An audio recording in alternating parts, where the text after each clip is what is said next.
असाध्य मणे जाळस कर्मवीरता करे बस। वर्तमान आपण को आईमा कहानी दरकार नहीं, फिगर स्पीक। मान्यवर मंत्री अत्यंत स्पष्ट भाव में उल्लेख करिसंती जे आमर 5055 कोटी 19 लाख टंका ये जो 5T स्कूल योजना रे स्कूल मान को दिया जाई तार सौंदर्यकरण करा जाइछे, तार भित्तिभूमिर विस्तार करा जाइछे। ये निश्चित भाव में गोटे ईर्षणीय सफलता जहाको उदारतार सहित ग्रहण करिवार आवश्यकता अछि। केवल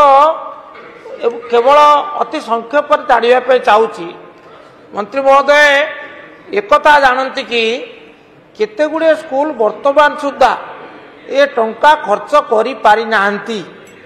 सरकार परिवर्तन होला परे सरकार तरफ कौन लिखित निर्देशनामा जाई नहीं जे कार्य हम ना, किंतु केतक सरकारी कर्मचारी अनुगृहित करने से कौन कर बंद कर।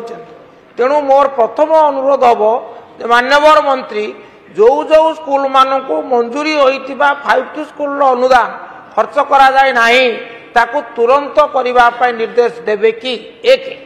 एवं मोर द्वितीय प्रश्न है जहाँ अत्यंत जरूरी जो विषय मान्यवर सदस्य कहते कटक फिरदोसा से जो एगुड़िक मुख्य जो स्मार्ट क्लास सेगुड़िक सबू वस्तुत माने अक्षम, कारण से कंप्यूटर टीचर नहांती एवं कंप्यूटर टीचर करने माननीय मंत्री कहले आम विचार करूँ। धन्यवाद आपको।